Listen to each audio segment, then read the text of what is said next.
Well, folks, we were drinking from a fire hose today on the Scott Hahn Show on the Common Sense Club. It was a busy one. Right out of the chute, we talked about three big issues.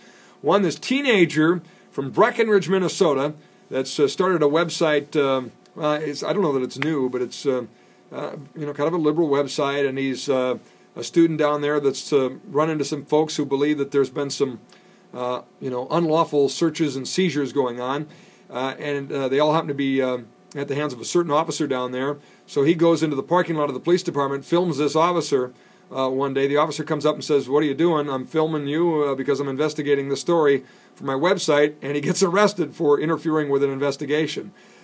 His video of that event has gone viral. We have it up at ScottHannon.com right here under Video of the Week. You can check it out. 100,000 plus views on it already.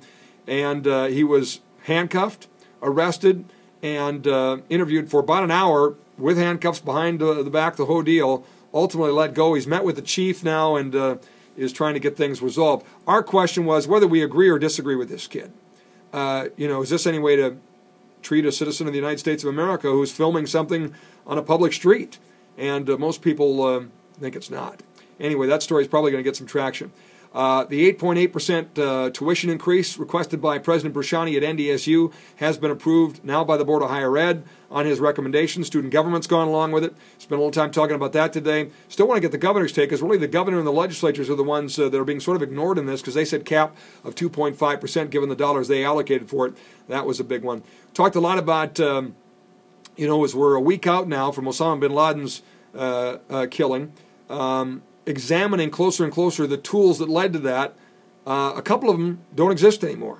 Enhanced interrogation techniques, and also something called black sites, where they do rendition and the different enhanced interrogation techniques. They were sites around the world, secret, that were ultimately operated by the CIA.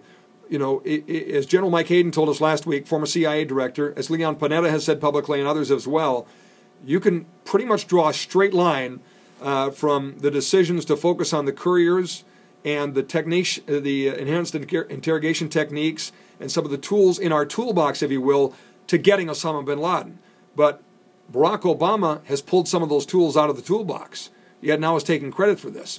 So we asked Don Rumsfeld about it. We said, are we less safe? He said, we are.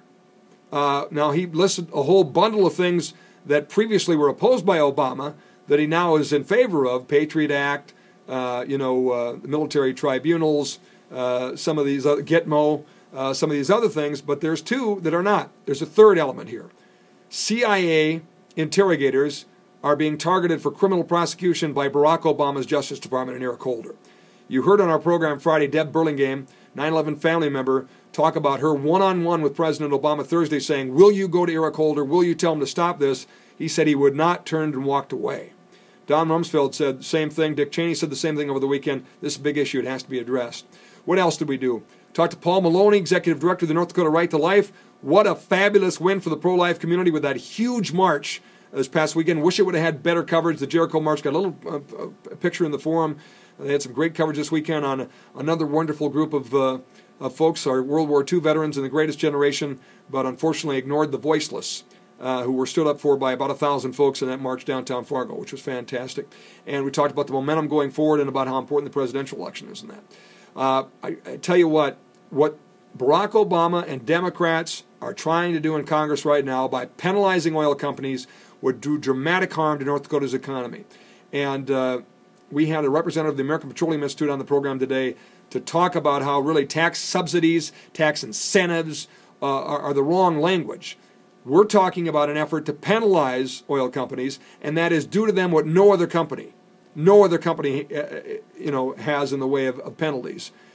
They want to remove tax provisions that put oil companies on par, independent oil companies on par with other manufacturing companies, to expense large sums of money that are part of drilling operations, not unlike any other manufacturer would. They already penalize the big integrated companies. They want to penalize and remove all of them. And how that brings down the price of gas, nobody knows. It's a feel-good deal to take on big oil, and it's stupid, and it's a hit to North Dakota, which has a lot of not-so-big oil. Independent folks that do 90+% of the domestic drilling around the country. Kent Conrad says he wants more domestic drilling. On the other hand, he's looking for ways to raise taxes on oil companies. They're not consistent. It'll mean less domestic drilling.